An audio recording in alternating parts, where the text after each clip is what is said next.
क्या सोच रहे हो?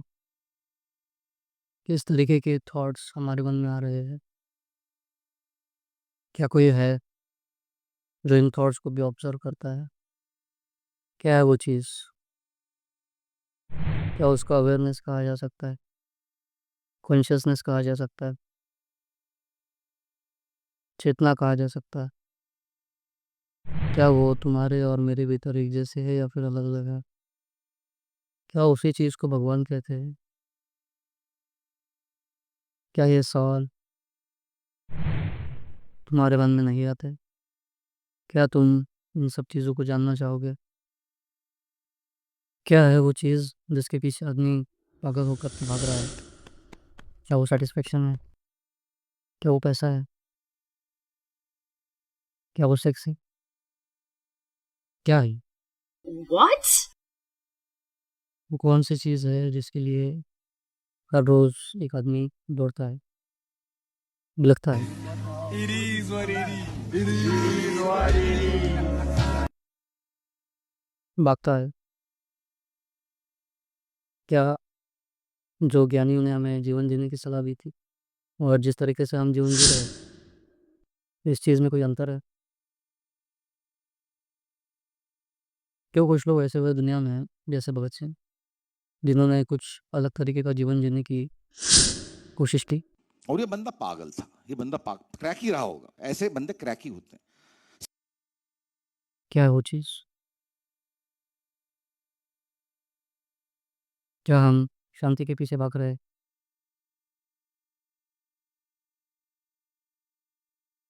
क्या हम सैटिस्फैक्शन के पीछे भाग रहे हैं या कोई और चीज़ है? क्यों वो लड़की तुम्हें दुःख दे जाती है, जो किसी और के लिए शायद उतने मायने नहीं रखती? क्यों तुम उसके बार-बार तुम्हें इग्नोर करते जाने के बावजूद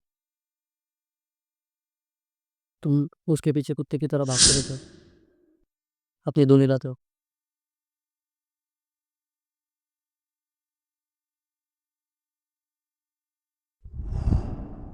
भौंकते हो, दिखते हो क्या? क्या हम लोग कुत्ता है? तो फिर क्या है वो चीज़ जिसके पीछे एक आन-इंसान हर रोज़ भागता है? क्यों भागता है? क्यों उसको सैटिस्फैक्शन की इतनी ज़्यादा चाहत होती है? जो अहंकार का कंसेप्ट समझा है शास्त्रों ने, क्या वो हम समझ पाते हैं? क्या उसमें कोई रॉकेट साइंस है?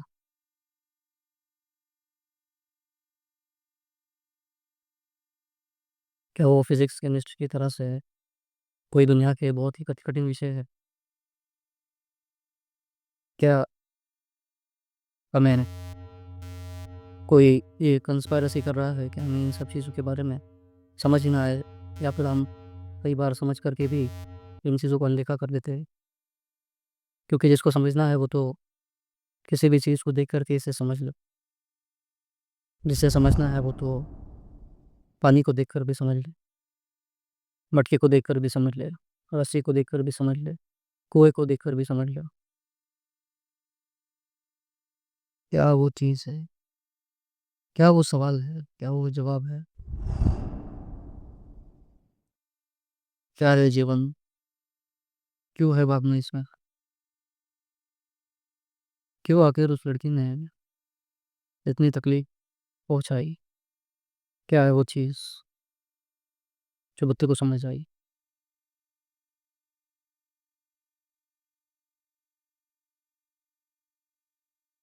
क्या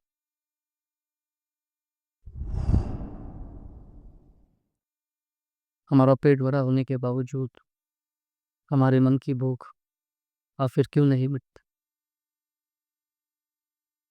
क्यों हमें कोई चीज़ सही समझ आने के बावजूद भी गलत नज़र पड़ती? माया क्या है? संसार क्या है? क्या ये संसार सिर्फ़ हमारा एक परसेप्शन है? क्वांटम थियरी बोलती है फिज़िक्स की, जो चीज़ तुम्हें सॉलिड नज़र आती है, वो एक्चुअली 99% स्पेस है। क्या इन कॉन्सेप्ट्स का कोई उपयोग है?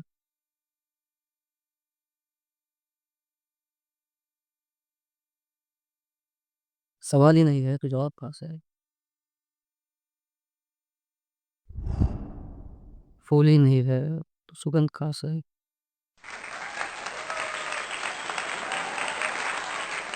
जानने की चाह है या फिर जो है उसमें कोई प्रॉब्लम ही नहीं है? कोई बात नहीं चाचू, सब ठीक ठाक है। All is well, all is. अगर कोई तकलीफ नहीं है तो फिर जानने की कोई ज़रूरत नहीं है। लेकिन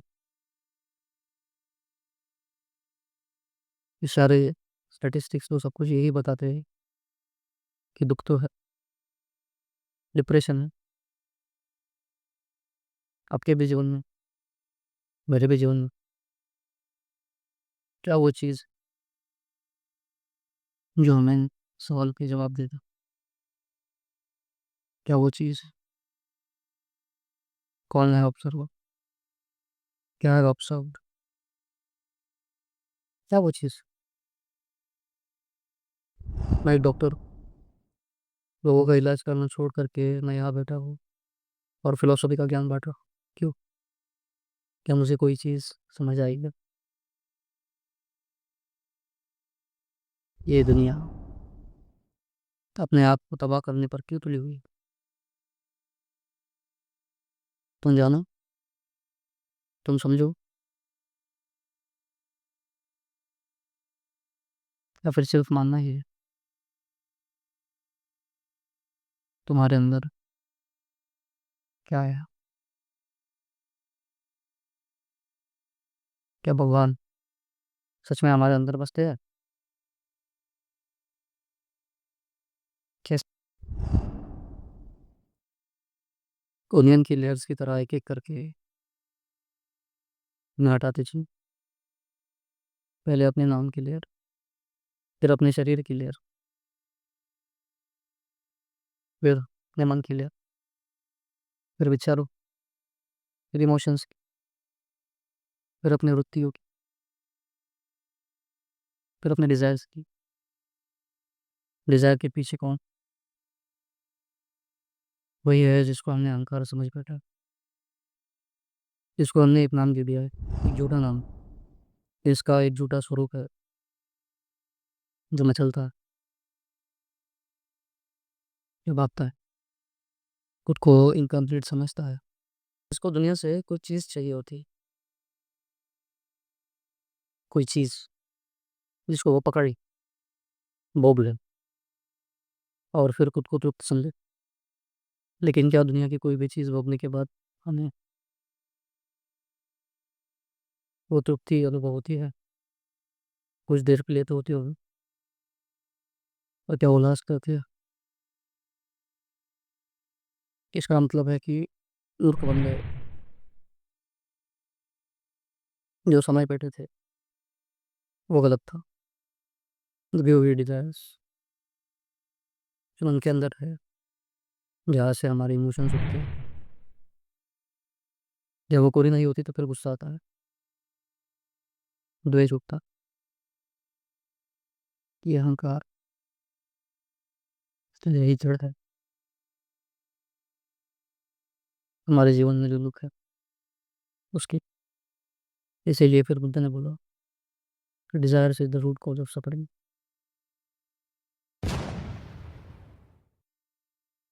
मन के अंदर विचार है, विचारों के पीछे हमारे इमोशंस है, हमारे इमोशंस के पीछे हमारे डिजायर्स है, और डिजायर्स के पीछे वो अहंकार है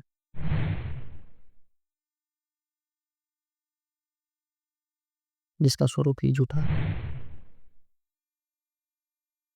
झूठा, जो है नहीं। इसीलिए उसे शून्य कहा है। जिसने ये जान लिया कि अहंकार शून्य है वो मुक्त हो गया। लेकिन ये जानने के लिए हमें अपने आप को ही मिटाना पड़ेगा, और जो सालों से मानते आ रहे थे, जो सालों से जानते आ रहे थे, उन सभी मान्यताओं को हमें ठुकराना पड़ेगा। समझते आ रहे थे मेरे बारे में एक चीज़, मैं ये हूँ, वो एकदम सीधा है। इसीलिए हमारी फिर फटती, और हम इस ज्ञान को कभी पाना ही नहीं चाहते। और इसकी कोई ज़रूरत भी नहीं है अगर हमें तकलीफ़ ना हो। लेकिन हमें पूछना है अपने आप से एक ईमानदार सवाल कि क्या तकलीफ़ है? अगर हाँ, तो फिर उसे मिटाना पड़ेगा। दोनों में से किसी एक का चुनाव करना पड़ेगा, या तो तकलीफ़ का या फिर अपना कत्ल कर देने का।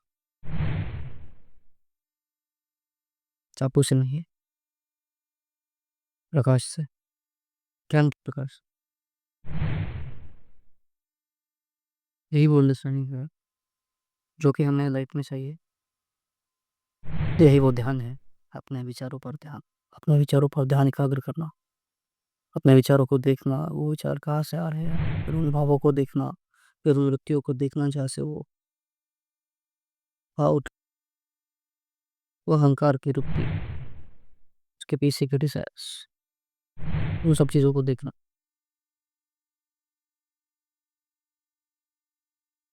समस्त जगत में यही एक काम हमारा है, अध्यात्म के अनुसार। यही फिर हमको मुक्ति दिलाएगा। यही काल चक्र है, यही समय का पहिया है।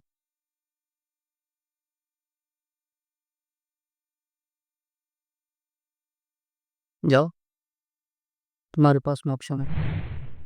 एक तरफ जीवन में सुख-दुःख का चक्र है और दूसरी तरफ इनके परिणाम में एन्जॉय। तुम्हें जो चाहिए ले जाओ। बात तुम्हारे चुनाव की है। अगर समझना हो तो एक पल में समझ जाओगे, नहीं समझना तो कभी नहीं समझोगे।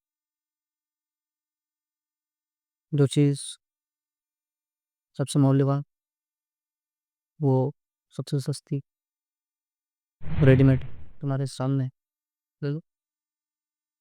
लेकिन तुम लोगे नहीं, क्योंकि इसके लिए तुम्हें खुद को, खुद की जो एक छोटी इमेज तुमने पाल दी थी, उसको मिटाना पड़ेगा। अपनी कामनाओं को छोड़ो, यही आनंद है।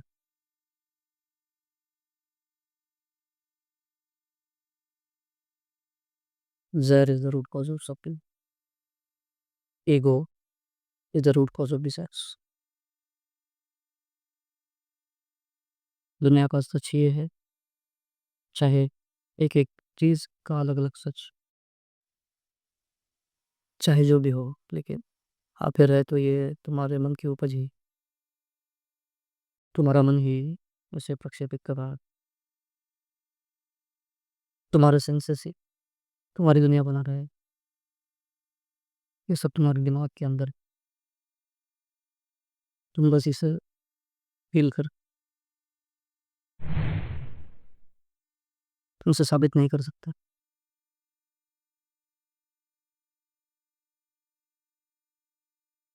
जो दुनिया तुम्हारे भीतर है, उसमें भागने से तुम्हें संतुष्टि कैसे मिलेगी? संतुष्टि है ना भागने में। कोई भी विषय तुम्हें संतुष्ट नहीं कर सकता। ना भागने में सैटिस्फैक्शन है, उससे पाप। ठहर जा,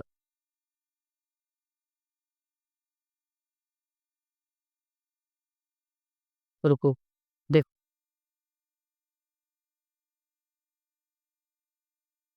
तब तक भागते रहो। जिस चीज़ के लिए भाग रहे हो, वो चीज़ तो तुम्हारे पास ही है।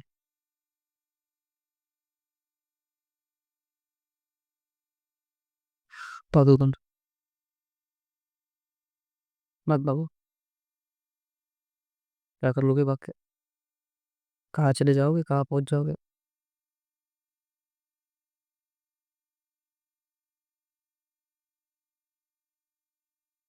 रेस से बाहर आ जाओ और रेस को देखो, ठीक से, कहाँ भाग रहे हो?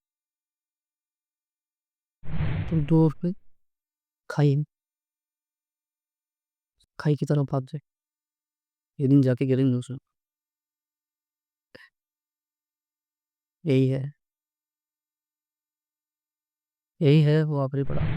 अल्केमिस्ट किताब में वो जो लड़का होता है, सारी दुनिया घूमता है खजाने की तलाश में, अंत में उसे खजाना कहाँ मिलता है?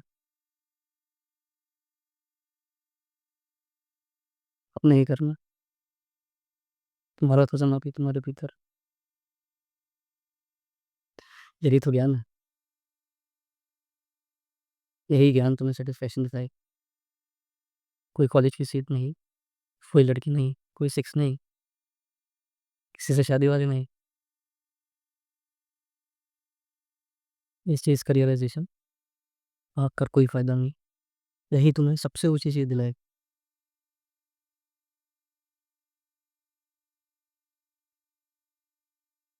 एक बार इस चीज़ को जान जाओ, फिर जैसे बचपन में भागते थे गेम के पीछे, वैसे कहीं भी भागना है तो भागो, लेकिन ये डिज़ायर मत रखो कि वो तुम्हें सैटिस्फाई कर, वो तुम्हें पूरा कर देगा। खेल-खेल में भागना है तो भागो, कोई दिक्कत नहीं है, भागने में क्या है बुराई? लेकिन ये अपेक्षा मत करो उस चीज़ से कि वो तुम्हें पूरा कर देगी, क्योंकि ये झूठ निकलता है तुम्हारी उस मान्यता से जो तुमने अपने बारे में पाल रखी। एक झूठे मन, सारे शास्त्रों में एक ही चीज़ को बार-बार दोहराया गया है।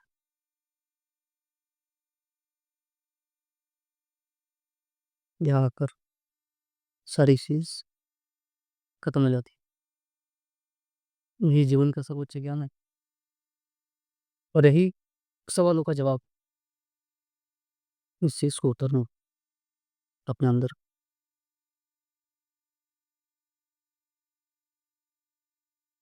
किस ज्ञान को उतारना यही तो है।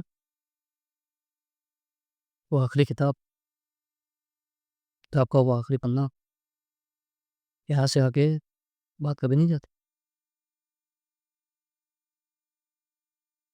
इससे ऊँची बात ढूँढ पाओ तो ढूँढो। यही तो समझना है।